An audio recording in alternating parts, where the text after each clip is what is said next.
Oh, wow. Hello. Right.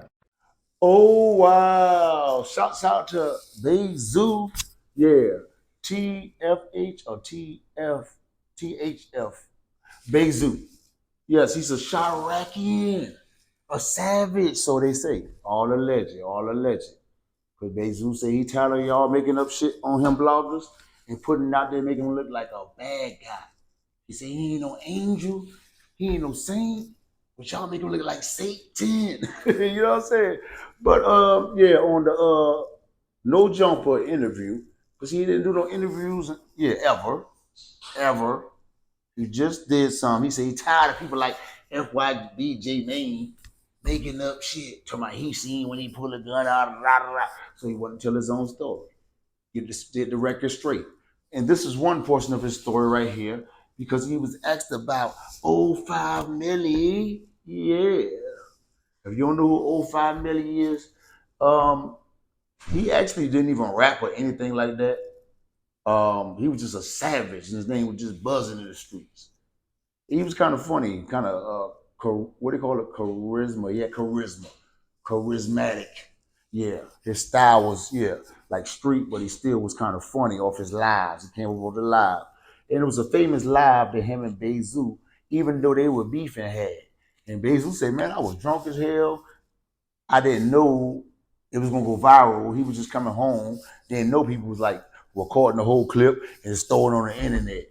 And I got like over 1,000,000 something views. And yeah, two ops on the phone that's talking and really want to kill each other. I never seen no shit like that in my life. They sitting there laughing at each other, calling each other bitch niggas. Listen, all type of stuff. But they respected each other. You see him with some respect. So Adam 22 was like, he could tell he saw that he had respect for him. And because you know 051 Melly dead, RP to him. So he was telling Bayzoo that, and Bayzoo was like, "Why you feel like I have respect for him?"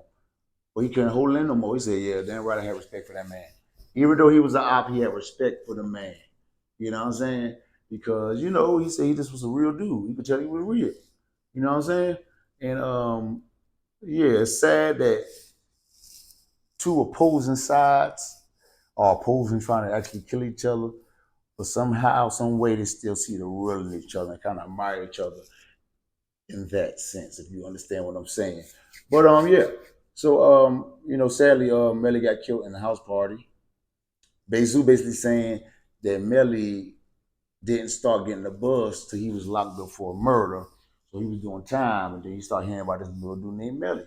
So they went live, thinking it's a regular phone call, and here we go on the internet.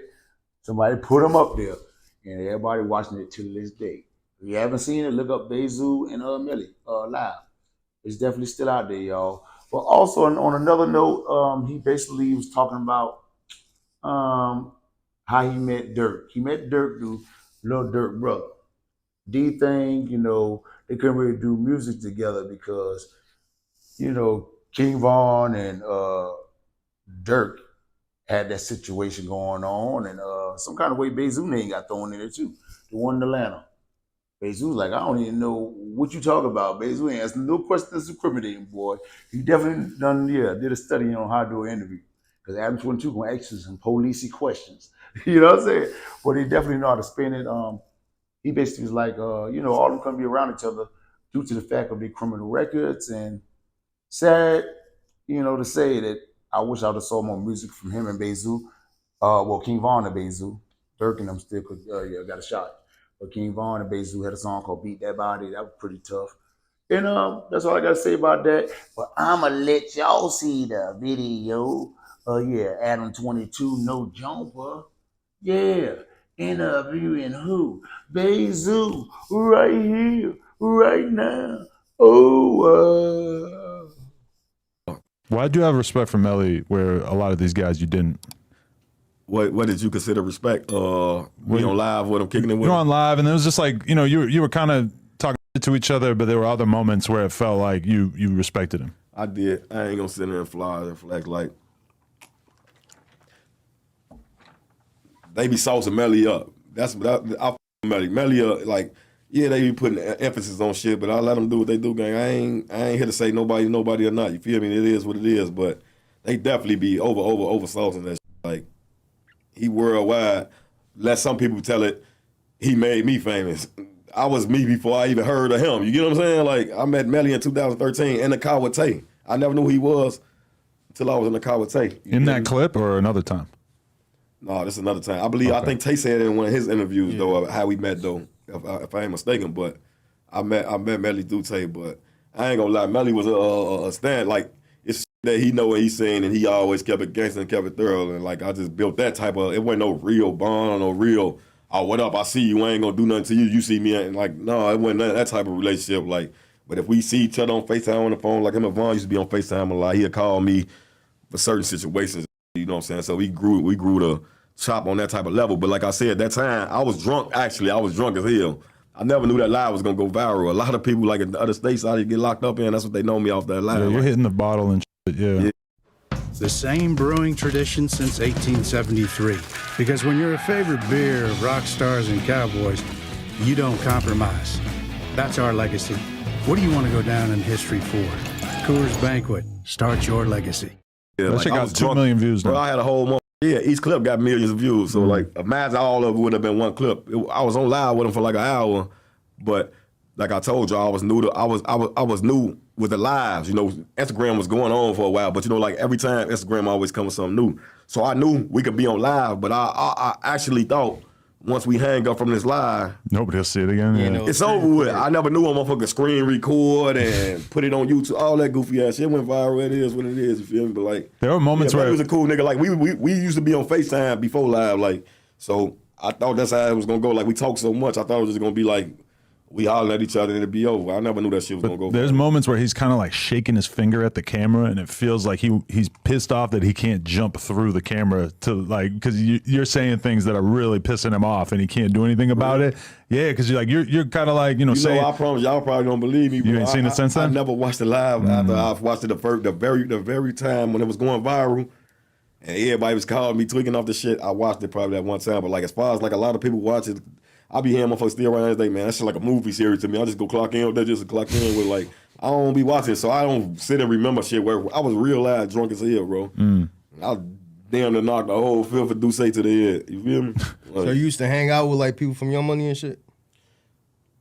Because if you was rotating with Melly, then you had to be hanging out with like at least. Melly wasn't thought of him. We was hanging around Young Money. Like if he was, I ain't know of him. Like he was, his name wasn't ringing what it was ringing. Like I heard about Melly like as far as doing bad shit and wilding out when I was locked up for my murder. Like that's why I told him in the video, like, nigga, I don't like the fact your shit been ringing since I've been gone. You feel me? Like his shit wasn't ringing. Like we was hanging with Young Money in 2005, 2006, 2007. You feel me?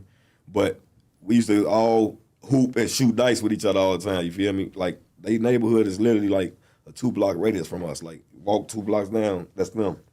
We used to go down there, shoot dice, all that shit. But you know, they had it good in their community. They was all mama's boys. They was driving their mama's cars in grammar school, all type of shit. You feel me? So we used to go down there, kick it with them. They had all the hoes. You feel me? It just went from us fighting to, you know what I'm saying? Like that's how that shit. That shit been.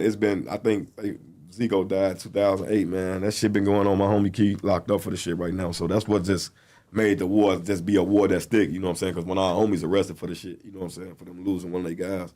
But it started from us fighting. Like, we was fighting. You know how regular kids is, always fighting, you know what I'm saying, in the community. We knew each other, but it was always fights a lot, you know what I'm saying? So all the other shit came about. I don't know shit. You feel me? So you and Durk, like, so how did you and Durk really just lock in? Because you was moving around with them and shit. So, like, where did that relationship build? Besides just saying his brother, I know you hung out with D-Thang. His brother introduced me to him.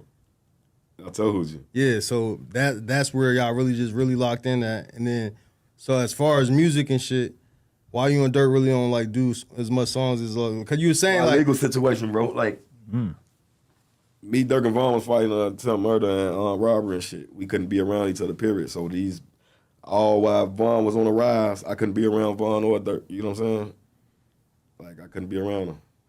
But you know, the case beat now. Now I can tell you, like, I just started being around Vaughn right before he passed away. Like, I started popping out, like, you know what I'm saying? I told bro, like, man, motherfucker miss you, blood. Like, fucked up people, blood. I don't care if it's 15 minutes, just pull up on me, bro. You feel me? Like, we couldn't be around each other through our legal situation. We co-defendants on the case, so usually when you got a co-defendant that's on the same case, you can't be around your victim, or you can't be around the people you You can't have no phone contact. You can't have no physical contact, none of that shit. So that's why I wasn't able to do no type of music with Durk or Von. You know what I'm saying? Like they end up doing it with each other because what they had going on. Like Durk will record his verse and Von will record his verse. You know what I'm saying? He did what he did, but.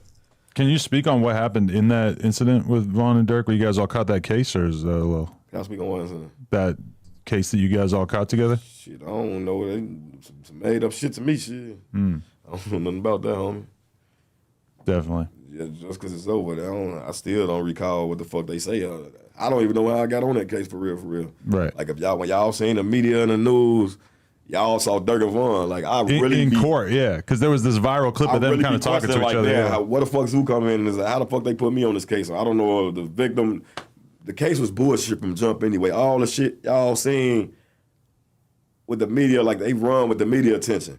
Just because they seen the lady Miss Fannie Williams say, "Oh, if Von was alive, I would have indicted him." That's cap, gang. If Von was alive, you would have indicted us on this case. How was you indicted us on the case when Von was alive? The case happened February 2009. Von died you feel me? I mean, not 2019. He died 2020, bro. So why the fuck y'all indict us the whole year he was just out? You get what I'm saying? If you had enough to indict us, that shit just cap. That was a cover up to try to make it seem like y'all never had the evidence y'all claim y'all had anyway. Now, everybody that was saying motherfuckers rats and this, that, and the third, all them bloggers that be running for media attention, I don't see none of them apologizing. They leaking the videos of the actual case, and you can't see nobody on the videos. All 5 videos they leaked on social media right now. You feel me? These the videos they claim they had while we was fighting the case before they started leaking footages of cases. Oh, we got him in his car shooting, and his blonde dread show him shooting out the window. We got Von chasing the motherfucker down. Zoo name never was in the case. How the fuck I end up a co-defendant on their case? You get what I'm saying? Like, how did I even end up on the case? I was watching the news when they had brought them on the news. My name was never brought up. You get what I'm saying? Them people just know who a motherfucker is. Chicago calling their ass. Man, look, them 3, dude, that's dude enough. You feel me? Like, don't have no knowledge that they just regular civilians. I know what's going on, bro. It's common sense. And that's why I just be telling y'all, like, that's why a motherfucker gotta watch how they handle a motherfucker. Like, it'd be cool to y'all, it'd be entertaining to y'all because it's shit like a movie to y'all, but to us, that shit'll fuck around and get us buried. Motherfucker get on here and say the wrong shit or do the wrong shit, you know what I'm saying? I move with precaution for sure. Pump your brakes. Make sure y'all hit that thumbs up. That's the like button. Also hit the notification bell. That way you get notifications from me every time I drop this hot-ish off the press. Now here we go. Oh, wow. Well, there you have it. Bayzoo breaking down his side of the story, his side of things. He got tired, like I said, of J-Mane and them telling the story for him. So he told his own story. Yeah, y'all just heard him, what he said. What? His side of the story. You know what I mean? But let me know what y'all think in the comments. And remember to be respectful, because I curse a bitch out. Yeah, that way. Yeah, that way. But I'm about to go out this way. I'm going on the same way I came in. Oh, my bearded dragon said, send some cash out so he can eat good like he eat every day. Yeah. Send some cash apps. What's your cash app?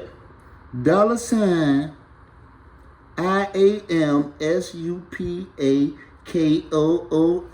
Don't y'all want to see his beard grow? Look how he looking around, look. Yeah, I'm talking about you. I'm trying to get you some money. Where's Turd at, the new one? Look how big his turd is, though, y'all. Come on now. Come on now.